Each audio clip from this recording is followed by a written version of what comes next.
Salut, c'est Dr Love. Je suis ravie de te retrouver pour cet épisode numéro 24 de Ça veut dire quoi Hashtag demande à Nad. Au cas où tu connaîtrais toujours pas le concept après 24 épisodes, je te le rappelle. L'idée c'est que tu me racontes ton histoire de cœur sur Instagram et moi j'essaie d'y répondre ici en vidéo sur YouTube. Tu ne le sais peut-être pas encore, sinon tu vas le voir. Toutes les questions sont numérotées, ce n'est pas pour rien, c'est pour te permettre de réagir tout simplement. Que tu sois d'accord avec moi, que tu aies seulement une petite nuance à ajouter, que tu sois pas du tout d'accord avec moi ou si tu as seulement envie de raconter ta life, n'hésite pas à le faire dans les commentaires tout en restant poli et bienveillant bien entendu, mais surtout précise le numéro de la question dont tu parles, sinon on ne comprendra rien. Comme d'habitude, vous avez été très nombreux à répondre à l'appel du Ça veut dire quoi Hashtag demande à Nad sur Instagram. Merci infiniment pour votre confiance et on va démarrer tout de suite. Ok, donc on démarre avec une histoire dossier, on démarre avec du lourd. D'habitude j'aime bien mettre les histoires un peu vénères plutôt à la fin de la vidéo, mais bon, puisque c'est la première histoire que j'ai ouverte, c'est parti. C'est Lisa qui me raconte: coucou Nad, je suis sortie avec un garçon dans un camping l'année dernière et c'était l'amour fou. Il habitait aux Pays-Bas et moi en Suisse, il avait 3 ans de plus que moi. Au bout de 8 mois de relation, il a commencé à profiter de moi jusqu'à l'agression sexuelle. Je l'ai donc quitté mais il a continué de me harceler. 3 mois après notre rupture, il a enfin arrêté de m'écrire car mes parents l'ont menacé de porter plainte. Mon dieu, mais quel connard. Mon problème est le suivant. Comme je te l'ai dit au début du message, c'était l'amour fou. Et cette année, je retourne dans le même camping. What? Mais ils ont quoi dans la tête tes parents? Ok, on va voir ça après. J'ai réussi à passer à autre chose et j'aimerais beaucoup me remettre en couple car je suis un peu bisounours. Mais j'ai très peur de ne pas pouvoir trouver mieux que mon ex et je compare toutes les autres personnes à mon ex. Attends. Ton ex, il t'a agressé sexuellement et t'as peur de pas trouver mieux que ça? Ok, on va voir ça. C'est quelque chose qui me stresse beaucoup et j'espère que tu pourras m'aider. Hashtag demande à Nad. Lisa, je suis pas du tout contente. Bon, déjà pour ce qui t'est arrivé, c'est terrible. L'agression sexuelle, c'est terrible. Mais dans ton message, j'ai l'impression que tu veux passer à autre chose, donc ça, super. Bravo, c'est un très bel état d'esprit. J'ai l'impression que c'est exactement comme ça qu'il faut appréhender les choses, t'as envie d'aller de l'avant, etc. Top, bravo. Pour ce qui est du reste, déjà, tu me dis que tu retournes dans le même camping. T'as pas peur de le recroiser ce garçon? Dans le même camping que l'année dernière où tu l'as croisé? Compliqué, mais bon, ça a pas l'air de te stresser, donc passons. Lisa, tu me dis que t'as peur de pas trouver mieux que ton ex qui t'a agressé sexuellement, mais comment te dire? Tu ne peux que trouver mieux que quelqu'un qui t'a agressé sexuellement, tu comprends? C'est grave quand même ce qui t'est arrivé. Une agression sexuelle, c'est pas anodin, on rigole pas avec ces choses-là. Et toi t'as peur de pas trouver mieux, mais t'inquiète pas, il n'existe que mieux. Enfin, c'est une définition, tu vois, l'agression sexuelle c'est le pire du pire. Donc déjà, maintenant si je réfléchis 3 secondes, je comprends à peu près ce que tu veux dire. Quand tu me dis que c'était l'amour fou pendant 8 mois et que bon, malheureusement après il y a eu ce qu'on sait. Quand tu me dis que t'as peur de pas réussir à trouver mieux, j'imagine que t'as peur de pas réussir à te sentir aussi bien que ce que tu te sentais au début de la relation avec ce garçon. J'imagine. Donc, sache une chose ma chère Lisa, chaque relation est complètement différente. C'est-à-dire que si t'étais très heureuse dans ce couple-là, ça ne t'empêchera pas d'être heureuse dans les prochains couples. Le fait est que, simplement, ce sera pas la même chose. Et effectivement, tu le sais toi-même, ton problème c'est que tu compares tous les autres mecs à ton ex. Et le truc c'est que si tu compares tout, ça veut dire que tu essaies de reproduire la même histoire. Et si tu essaies de reproduire la même histoire, ça foirera toujours. Pourquoi? Parce que chaque histoire est différente. Et si tu veux essayer de reproduire quelque chose à l'identique, c'est évident que tu vas pas y arriver parce que ce n'est pas possible en fait. De la même façon que chaque histoire d'amitié est différente, ta relation avec ton père elle est différente de celle que t'as avec ta mère, de celle que t'as avec ton frère, de celle que t'as avec ta sœur. Toutes les relations sont différentes, tu peux pas essayer de recréer la même chose. Donc c'est clair, si tu continues de comparer ton ex à toutes les nouvelles personnes que tu croises, tu vas pas être heureuse. Ça c'est une certitude. Maintenant, rien ne t'empêche de toi essayer d'aller un peu de l'avant et surtout d'essayer d'arrêter de comparer tous les mecs ou toutes les meufs que tu vas rencontrer à ton ex parce qu'en fait le problème c'est quoi? C'est que t'es quand même en train d'essayer de retrouver la personnalité de quelqu'un qui t'a agressé sexuellement, tu vois. Calm down. Je te dis pas d'essayer forcément de trouver la personne opposée à ton ex, mais essaie quand même de laisser leur chance aux nouvelles personnes qui vont rentrer dans ta vie. Parce que de toute façon, on le sait et c'est une certitude, on ne veut pas que tu aies de nouveau la même histoire. Alors bon, évidemment, quelqu'un qui va t'agresser sexuellement ou pas, ça n'a pas forcément quelque chose à voir avec sa personnalité. C'est quand même très difficile à anticiper, on est d'accord. Mais Lisa, oublie-le, ce mec, il t'a fait du mal, il t'a agressé sexuellement, c'est grave, tu vois. Donc sors-le de ta tête, ce mec-là, et surtout arrête de le comparer aux nouvelles personnes que tu croises. C'est le pire qu'on puisse s'infliger. Toujours tout comparer à ce qu'on a déjà vécu, etc. Laisse libre cours à la nouveauté dans ta vie. On a besoin de nouveautés. Et surtout, mets-toi bien dans la tête que tu ne revivras pas la même relation. C'est impossible. Ce sera différent. Et différent, ça veut pas forcément dire moins bien. Différent, ça peut aussi vouloir dire mieux. Allez, courage.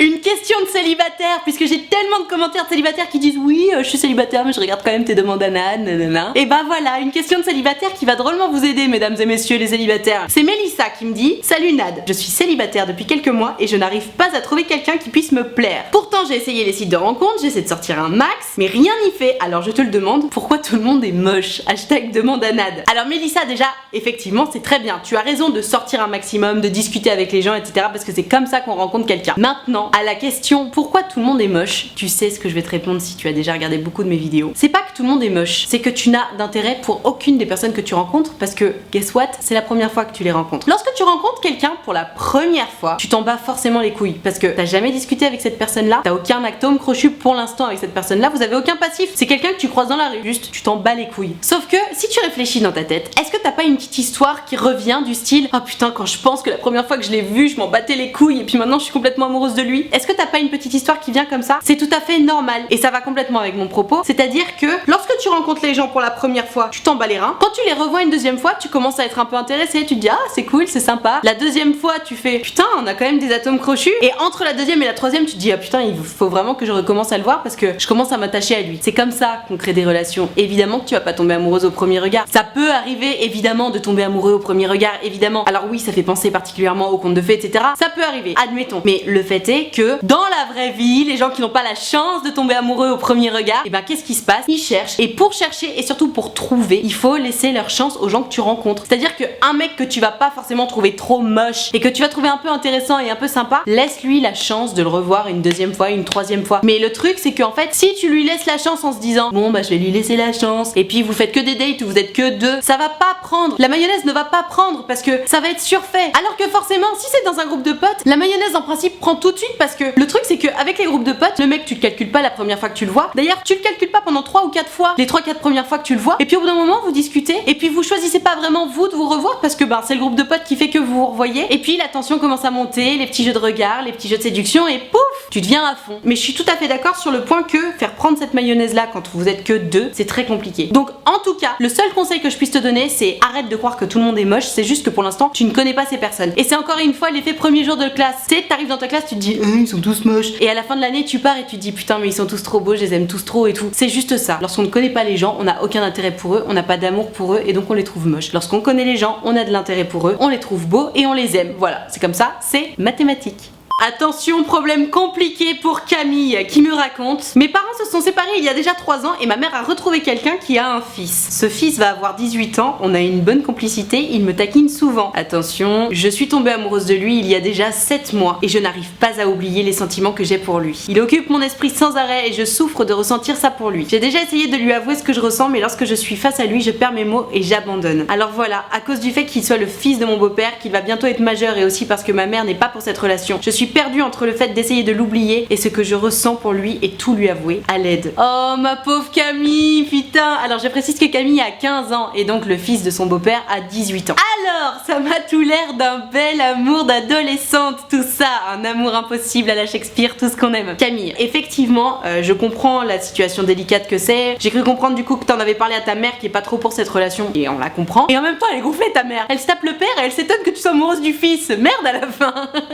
J'essaie de prendre ça avec humour parce que en soi, ce n'est pas très grave ce qu'il t'arrive. Bon, t'as des sentiments pour le fils de ton beau-père, vous n'avez aucun lien de sang. Bon, il est un petit peu plus âgé que toi, j'imagine qu'il est beau, j'imagine qu'il est à ton goût, il est sympa avec toi et puis toi forcément, t'as 15 ans, t'as les hormones en feu, t'es une ado en fleurs. Évidemment que tu tombes sous le charme du mec qui est là, qui te taquine, qui te fait des grands sourires et qui est gentil avec toi parce que tout simplement ça t'est encore jamais vraiment arrivé et donc là tu fais oh, qu'est-ce qui m'arrive? Mon avis sur la question c'est que effectivement bon, c'est pas forcément la meilleure idée du siècle de sortir avec le fils de son beau-père parce que le truc c'est que bon, ta mère elle a prévu de rester longtemps avec ton beau-père. Toi, t'as 15 ans. Sans vouloir remettre en cause la potentielle longévité de ta relation avec le fils de ton beau-père, en principe, quand t'as 15 ans et que tu sors avec quelqu'un qui a 18 ans, la durée de la relation est estimée à peu près 3 mois. Donc ça veut dire que tu vas kiffer pendant 3 mois pour tout le reste de ta vie croiser ton ex. Ceci en imaginant que ta mère reste avec son nouveau mec pour toujours. Donc, la vérité, c'est que c'est une très mauvaise idée de sortir avec le fils de ton beau-père. Maintenant, tu me dis que tu es perdu entre lui avouer tes sentiments ou te taire à jamais, etc. Moi, je pense que, évidemment, si c'est trop lourd à porter pour toi, tu peux lui dire à ce mec-là. J'imagine que tu perds tes moyens et tout. Et puis surtout, c'est un peu bizarre, forcément, hein, à recevoir comme à dire, parce que bon, vous n'avez pas de lien de sang, j'entends, mais il y a quelque chose d'un peu particulier parce que vous êtes censé avoir un rapport un peu de frère et sœur, parce que vous n'avez pas, puisque toi, t'es un peu love de lui, quoi. Donc, je pense que tu peux le lui dire, mais surtout, n'attends pas quelque chose derrière, parce que je te dis, c'est vraiment pas une bonne idée de sortir avec lui, à moins que ce soit l'homme de ta vie. Mais si c'est l'homme de ta vie, je t'assure que t'as intérêt à être amoureuse de lui depuis plus de 8 mois pour être sûre de ce qui va se passer, tu vois. Et puis surtout, je t'invite vraiment à faire tes expériences avant. Bref, tu l'auras compris, et j'en suis sûre, tous les commentaires sous cette vidéo vont le dire. Mauvaise idée. C'est mon avis, c'est celui de ta mère, c'est sans doute celui des gens qui regardent cette vidéo dans les commentaires.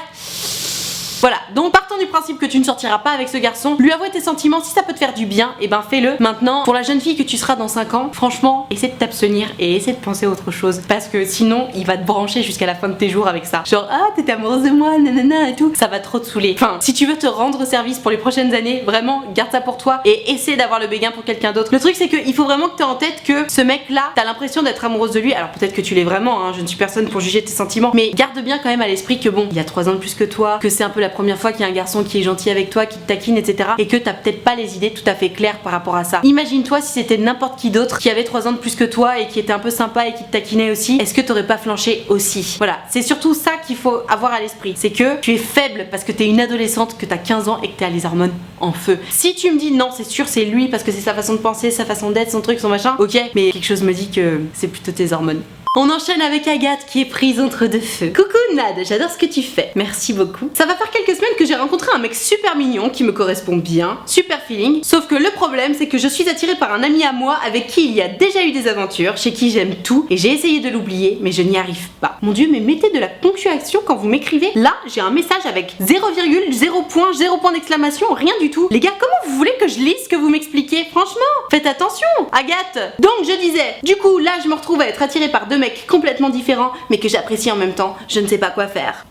Agathe, une phrase. Le mieux, c'est l'ennemi du bien. C'est-à-dire que là, t'es en train de me dire que t'es avec un mec avec qui ça se passe bien, super feeling, il te plaît physiquement, intellectuellement, etc. T'es trop contente, mais il y a ce mec-là avec qui t'as déjà eu des aventures qui te trottent dans la tête. Sauf que ce mec-là avec qui t'as déjà eu des aventures, entre nous, si t'avais dû vraiment sortir avec lui, tu serais sorti avec lui. Tu sais pourquoi? Parce que lorsque deux personnes sont faites pour être ensemble et qu'elles ont des aventures entre elles, elles se disent oh, tout se passe bien, viens, on se met en couple. Et là, Agathe, c'est pas ce qui s'est passé. C'est-à-dire qu'il y a eu ce mec-là avec qui t'as eu des aventures, ça s'est bien passé, mais tu t'es mise en couple avec quelqu'un d'autre. Si tu t'es mise en couple avec quelqu'un d'autre, ça veut dire que ça ne s'est pas fait avec le mec d'avant. Et si ça s'est pas fait avec le mec d'avant, c'est donc la preuve que ça ne sert à rien d'y penser. Malgré tout, que je te dise que ça sert à quelque chose ou pas d'y penser, j'imagine bien que ça ne changera rien. Aussi, ma chère Agathe, j'attire ton attention sur le fait que nous ne sommes que des êtres humains. Et nous sommes des éternels insatisfaits. C'est-à-dire que n'importe qui va être en couple, n'importe qui va être célibataire, n'importe qui va porter la misère du monde ou qui va avoir tout ce qu'il veut dans le meilleur des mondes, on aura toujours un truc sur lequel se plaindre. Et quoi qu'il arrive, même si t'es en couple avec l'homme ou la femme de ta vie, ça arrive toujours qu'on ait des ex qui nous passent dans la tête. Tu sais, tu te dis oh putain, j'avoue c'était bien avec cette personne là, nanana. Mais ça c'est parce que t'as besoin de rêver, c'est parce que t'as besoin de penser à autre chose. Et on peut te comprendre. Si t'es parti pour être en couple avec la même personne jusqu'à la fin de ta vie, c'est super, ça veut dire que t'as trouvé l'homme ou la femme de ta vie. Mais t'as aussi le droit de penser un peu à tes ex, t'as aussi le droit de rêver à comment ce serait avec quelqu'un d'autre sans que ça détruise pour autant ta relation de couple. Là, Agathe, j'ai l'impression que c'est un petit peu ce qui t'arrive, c'est-à-dire que bon, tu viens de te mettre en couple, tu te dis ok, je suis bien dans mon couple, mais je repense à ce mec là qui était tellement bien. Je pense que ce genre de pensée, c'est un peu ce qui matérialise ta peur de l'engagement finalement. Tu te dis ok, je m'engage avec ce mec là qui me plaît bien, tout se passe bien, mais j'avoue lui aussi il était bien. Oh, mais peut-être que lui aussi il était bien. Agathe, si tu veux vraiment savoir si c'est problématique ou pas que tu penses à ce mec là, il y a un indice très simple. Soit tu penses à ce mec là tous les jours pendant plusieurs mois, auquel cas ça veut dire que bon bah c'est la merde et que t'as pas réussi à oublier ce mec là et il vaut mieux que tu laisses tranquille le mec avec qui t'es actuellement en couple parce qu'on ne se met pas en couple avec des gens pour essayer d'oublier quelqu'un d'autre, ça ne se fait pas. Soit tu te rends compte que bon, ça fait une semaine que tu penses à ce mec là, que la semaine suivante tu penses à un autre et que la semaine d'après tu penses à encore un autre. Là ce sera simplement la preuve que c'est la matérialisation, comme je disais, de ta peur de l'engagement en fait. Si tu penses à plein de gens différents, etc., si tu rêves juste un petit peu à comment tu pourrais t'évader de nouveau, ouais c'est juste de la peur de l'engagement. En revanche, si c'est toujours le même tous les jours pendant des mois et des mois et des mois,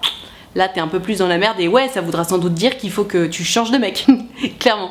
Ok, donc c'est le ça veut dire quoi des histoires compliquées parce qu'on repart sur une histoire hyper compliquée. C'est Gertrude qui me raconte: bonjour Nadia, j'ai été la sex friend d'un garçon pendant 6 ans. Wow. C'est mon premier amour, nous avons eu une histoire très compliquée avec beaucoup de hauts et de bas. Effectivement, j'imagine que c'était très compliqué parce que sex friend et premier amour, en principe c'est antagonique. Antagonisme? Je sais plus comment on dit. Il me disait qu'il m'aimait, etc., mais sans s'engager. On s'est quitté sans que ce soit vraiment clair. Je comprends pas, vous êtes quittés, mais vous étiez que sex friend, vous êtes jamais engagés. Effectivement, c'est compliqué. Je n'en pouvais plus et je me suis éloignée. Entre temps, un de ses copains s'est rapproché de moi. La mauvaise idée, la mauvaise idée. Nous sommes très proches et on s'entend très bien. Il me taquine sans que jamais ça n'aille plus loin, car je cite, il ne veut pas sortir avec une ex de son pote. Sauf que justement, on s'est embrassé récemment. Ta ta ta. Suivez la saga de l'été, Gertrude et son ex. Depuis, il est très distant. Je ne sais pas si c'est à cause du regret ou de l'alcool. Il est très jaloux de mon ex avec qui je garde un bon contact. Mon ex s'est mis en couple alors qu'il a jamais voulu de moi en officiel en 6 ans. Ça c'est le problème des sex friends mes enfants hein. Sex friend c'est sex friend, c'est tout. À partir du moment où un mec ne veut pas de toi en officiel, il en voudra jamais, jamais, la preuve. Mon ego est blessé et j'ai toujours beaucoup d'attachement pour lui. Ça me bloque pour avancer dans ma relation avec cet ami qui n'a pas l'air de savoir ce qu'il veut non plus. SOS, que dois-je faire? Alors ma chère Gertrude, tu t'es mis le nez dans une merde, mais dans une merde. Déjà, effectivement, bon, ce sex friend là qui a duré 6 ans, j'imagine que t'as dû beaucoup souffrir parce que quand on est amoureux de quelqu'un qui veut pas de soi mais qui continue de ken, etc., c'est un dédale inextricable, comme dirait l'autre, dont on a du mal à s'extraire, effectivement. Bon, t'as réussi à t'extraire de cette relation, déjà, bravo, c'est une bonne chose. De l'autre côté, je sais pas, je comprends pas. Tu t'extrais enfin d'une relation dans laquelle t'es resté pendant 6 ans, t'as ramé comme une tarée, et tu trouves personne d'autre avec qui sortir que son pote? Mais enfin, Gertrude, qu'est-ce qui t'arrive? Pourquoi tu fais une chose pareille? Des mecs, il y en a quand même beaucoup sur la terre, pourquoi il faut que t'ailles piocher dans les potes de ce mec dont t'étais amoureuse? Et dont t'es sans doute toujours amoureuse. Tu m'étonnes en plus que lui aussi il soit jaloux de ton ex. Enfin, on va l'appeler ton ex, hein, parce que bon, même si vous avez jamais vraiment été ensemble, pour toi c'est ton ex et on comprend pourquoi. Gertrude, je suis pas contente du tout. Je suis pas contente du tout. Parce que t'as vraiment pas bien choisi ton mec mouchoir en fait. Ça va foutre la merde. T'es en train de foutre la merde dans l'amitié de ces deux mecs là. Bon, remarque, vous êtes deux, hein. Lui aussi il s'est mis dans cette merde là, mais Gertrude, non, non, non, franchement, je suis pas contente. C'est non, c'est non. Ce genre de situation, c'est pas possible. En plus, t'es là du coup, tu macères un petit peu ce qui se passe dans la vie de ton ex. Genre, ouais, il s'est mis en couple et puis alors qu'il a jamais voulu se mettre en couple en officiel avec moi. Effectivement, vous étiez sex friends. Si il s'est jamais décidé à se mettre en couple avec toi, c'est parce qu'il y avait une raison. Il voulait pas se mettre en couple avec toi. Il était très bien avec toi en sex friends, mais il se voyait pas en couple avec toi. Et c'est comme ça, et c'est l'illustration de ce qui se passe. C'est-à-dire que t'as arrêté de le voir, et du coup, bah ça lui a laissé le libre champ pour trouver une nana avec qui il voulait vraiment se mettre en couple. Mauvaise nouvelle, c'est pas toi. Mais bon, au moins comme ça te laisse libre champ pour avancer, et puis pour passer à autre chose. Et toi, au lieu de passer à autre chose, tu choisis son pote. Mais qu'est-ce que tu vas faire avec son pote? Tu vas entendre parler de ton ex tout le temps, tous les jours. Déjà parce que ton pote il est jaloux de ton ex, et en plus parce que c'est son pote, donc ils traînent ensemble. Donc ça veut dire que même si un jour tu sors avec le pote en officiel, tu vas croiser ton ex tous les jours. Trop chiant, mais trop chiant. Gertrude, franchement je comprends pas pourquoi tu t'infliges tout ça. Tu te fais du mal pour rien. Et le pire, c'est que tu me dis que t'es en train d'essayer de faire en gros un pansement avec ce mec là, le pote, qui lui-même n'a pas l'air de savoir ce qu'il veut. Mais Gertrude, passe à autre chose. Passe à autre chose. Oublie-le, ce mec et tous ses potes là. Aucun d'entre eux ne sait ce qu'il veut, aucun d'entre eux n'a envie de se mettre en couple avec toi. Et bah ça te trompe très bien parce que toi il faut que t'ailles voir ailleurs un petit peu. Il faut que tu te changes les idées. T'as besoin de 109 là mon petit. Donc passe à autre chose quoi. Tu te fais trop de mal. Non franchement. Et il vaut mieux que tu restes toute seule un petit moment histoire de tout digérer parce que quand même ça fait un gros ballon à avaler. Ce mec là pendant 6 ans plus son pote plus tout ça là. Essaie de rester seule un petit moment. D'accord? Tu sais de temps en temps ça fait du bien la solitude pour se recentrer sur soi-même etc. Je pense que t'en as besoin. Donc franchement le pote là tu coupes les ponts. L'ex aussi tu coupes les ponts parce que t'as pas besoin d'avoir sous ton nez ton ex avec sa nouvelle meuf alors qu'il a jamais voulu être en couple avec toi. Surtout que manifestement ça a l'air de te rendre malheureuse. Donc tu coupes les ponts avec toute cette clique là. Tu restes un peu seule. Tu sors avec des copines. Tu trouves des copines avec qui sortir et qui t'amuser. Et quand tu te sentiras prête, là peut-être que tu pourras essayer de trouver quelqu'un d'autre. Et surtout pas dans le cercle d'amis de ton ex. Surtout pas. Ni du pote d'ailleurs. On fait 109. Ok? Courage! Alors, une question qui n'a rien à voir avec le couple, mais je trouve ça intéressant, donc je la prends pour le savoir dire quoi. C'est Perrine qui me raconte: Hello Nad, j'ai décidé de ne plus porter de soutien-gorge parce que je trouve ça extrêmement désagréable et il n'y a pas de raison que je ne laisse pas mes seins vivre leur vie. Lol, t'as bien raison. Sauf que le problème, c'est que ma mère n'aime pas du tout ça et elle dit que le fait que les autres voient la forme de mes seins, c'est une forme de provocation et qu'il y a des gens malsains et qu'il faut s'adapter. Et what the fuck, mais enfin, qu'est-ce qu'elle raconte ta mère? Elle veut pas aller t'expliquer que c'est la faute des filles qui se font violer si elles se font violer parce qu'elles ont mis une mini-jupe aussi? Non mais enfin, on marche sur la tête là. De plus, elle ne me croit pas quand je lui montre les études qui prouvent que ce n'est pas si bon que ça pour les seins de porter des soutiens-gorge. Donc elle m'interdit de sortir sans soutien-gorge à chaque fois qu'elle me voit. Putain mais pareil, la ponctuation les gars. J'ai 2 virgules et 1 point d'interrogation, mais faites attention quand vous écrivez à la fin. À chaque fois qu'elle me voit sortir sans, elle m'engueule et me demande d'aller en mettre un. Je ne sais plus comment m'y prendre sachant que j'ai déjà essayé la discussion posée toutes les deux, mais rien à faire. Aurais-tu des conseils? Merci pour tout, je t'adore. Demande à Nad. Alors ma chère Perrine, étant moi-même une adepte du no-bra depuis que j'ai fait la vidéo sur le no-bra sur ma chaîne Utile Futile, ça va bientôt faire 1 an, donc je ferai bientôt la vidéo update. D'ailleurs, je n'ai effectivement pas de soutien-gorge. Je te comprends tout à fait. Effectivement, c'est tellement plus agréable. On se sent pas tiraillé et tout. Après, il y a des nanas qui aiment pas, hein. Mais c'est vrai que moi, maintenant que je me suis habituée à pas porter de soutien-gorge, je me sens tellement plus libérée. Moi, ce qui me dérange dans tout ça là, c'est ta mère en fait. Je sais pas quel âge tu as, mais quoi qu'il arrive, c'est pas à ta mère de décider si tu vas mettre un soutien-gorge ou pas. Et puis surtout, avec tout le respect que je dois à ta mère, elle est folle de croire que c'est une forme de provocation qu'on voit la forme de tes seins. Dans ce cas, il faut pas mettre un jean moulant parce que sinon on voit la forme de tes fesses. Et puis il faut pas se promener en chaussettes ou encore moins en sandales parce qu'on va voir la forme de tes pieds. Puisqu'on y est, cachons-nous les mains et cachons-nous le visage. Comme ça, on verra plus rien de notre corps et puis ce sera pas de la provocation. Enfin, mais qu'est-ce qui lui arrive à ta mère? Elle est complètement à l'ouest. Non, voir la forme de tes seins, c'est pas du tout une provocation. C'est juste que ouais, t'as des seins, et non, t'as pas envie de te faire lacérer le torse par un truc qui est désagréable à porter et qui en plus est même pas bon pour la poitrine. Donc ouais, on voit mieux la forme de tes seins. Ouais, effectivement, on est d'accord, c'est un peu plus sexy. So what? So what? En admettant même que t'es 15 ans, ce qui est assez jeune, qu'est-ce qu'on s'en bat les couilles? Enfin, tu portes pas non plus un truc transparent sans porter de soutif. Là, je dirais, bon, ok, effectivement, c'est un peu provoque, mais hey, t'as encore le droit de choisir si tu mets un soutif ou pas, de choisir si tu mets des culottes ou pas. Merde, c'est pas à ta mère de choisir, quoi. Donc tu me demandes quelle est la solution, étant donné que tu as déjà opté pour le dialogue et la discussion posée et que ça n'a pas fonctionné. Je pense que la solution, du coup, c'est de lui rentrer dedans à ta mère, malheureusement. Lui expliquer que, t'es une ado ou une jeune femme ou une femme et que c'est plus à elle, en fait, de décider de comment tu vas t'habiller. L'époque où elle changeait tes couches, elle est révolue depuis un moment, dans le sens où c'est toi qui fais tes lessives, c'est toi qui ranges ta chambre et c'est toi qui t'organises ton emploi du temps. C'est toi aussi qui va décider comment tu t'habilles. Et c'est comme ça, ta mère, il va falloir qu'elle l'intègre. Et surtout, je sais pas comment tu peux réussir à l'amener à se poser cette question-là, mais est-ce que tu crois pas que le fait de te voir ne pas porter de soutif et du coup assumer la forme de tes seins sous ton t-shirt, ça la renvoie pas, elle, au fait que elle n'a jamais assumé de ne pas mettre de soutien-gorge? Parce que tu sais, très souvent, on voit ça beaucoup en psychologie, on reproche aux autres ce qu'on n'ose pas faire nous. C'est-à-dire que tu sais, quand tu vas croiser une nana qui s'assume de ouf, qui a un style complètement déjanté, tu vas faire non mais son style, non mais c'est pas possible quoi. Simplement parce qu'elle te renvoie au fait que elle s'assume complètement et toi tu t'assumes pas du tout. Et ta mère, j'ai un peu l'impression que c'est le même parallèle, c'est-à-dire que elle porte des soutiens-gorge, elle se lacère la gueule toute la journée avec des soutiens-gorge et elle refuse que sa fille se sente libérée de ne pas en porter. C'est pas normal. Et donc moi je pense qu'en fait il y a un moment, comme tout bon ado qui se respecte, il va falloir l'envoyer bouler ta mère. Si t'as pas envie de mettre de soutien-gorge, tu mets pas de soutien-gorge. Et je t'assure que c'est pas parce que tu mets pas un soutien-gorge que tu vas avoir des problèmes en fait. Enfin, c'est le corps de la femme. C'est comme s'il fallait pas que t'attaches tes cheveux parce que sinon on va voir ta nuque et que c'est trop sexy. Mais enfin c'est ridicule. Et oh, l'époque où il fallait cacher ses chevilles parce que c'était trop sexy, elle est quand même révolue les gars. Ta mère elle est complètement à l'ouest. Et il y a de plus en plus de femmes qui portent pas de soutien-gorge parce qu'effectivement le no-bras c'est trendy. Tout le monde est en train de s'accorder sur le fait que c'est pas confortable, que ça lacère le dos et que en plus c'est même pas forcément bon pour les seins. Donc si t'as envie de pas porter de soutien-gorge, tu portes pas de soutien-gorge. Et si ta mère elle te dit tu vas t'habiller, tu dis non. Pas les couilles, je me rhabillerai pas. Enfin, d'ailleurs, j'ai pas besoin de me rhabiller, je suis déjà habillée. Et si ça ne te plaît pas, je sors pas avec toi. Et c'est tout. C'est tout. C'est pas à ta mère de décider si tu mets un soutien-gorge ou pas. Il y a un certain âge où on est capable de faire des choix. C'est-à-dire que à partir d'un certain âge, tu as le droit de choisir si tu vas mettre une culotte, un string ou pas de culotte. Et là, c'est pareil. T'es en âge de choisir si tu mets un soutien-gorge ou pas. Qu'est-ce que c'est que cette façon d'imposer aux jeunes filles comment elles doivent s'habiller, comment elles doivent se comporter? Oh, l'égalité. Est-ce que les mecs ils cachent leurs tétons? Non. Alors laissez-nous avec nos tétons. Bordel de merde. Oh, putain, mais les mamans dans toutes les histoires que je vois, que ce soit les histoires des mamans qui font la gueule à leur gamine parce qu'elles ont fait la première fois, ou les mamans qui font la gueule à leur gamine parce qu'elles osent ne pas porter de soutien-gorge. Mais dans quel monde on vit? C'est quoi ce monde de mamans qui jalousent leur gamine? Mais c'est malsain. J'hallucine, vraiment, je suis scandalisée par ça. Donc ma chère Perrine, t'as bien raison, si t'as envie de pas porter de soutien-gorge, tu n'en portes pas. Si d'aventure t'as envie d'en porter de temps en temps, t'en portes de temps en temps. Mais simplement, ta mère n'a pas à te dicter si tu portes un soutien-gorge ou pas. C'est juste hors de question. Voilà, désolée pour elle.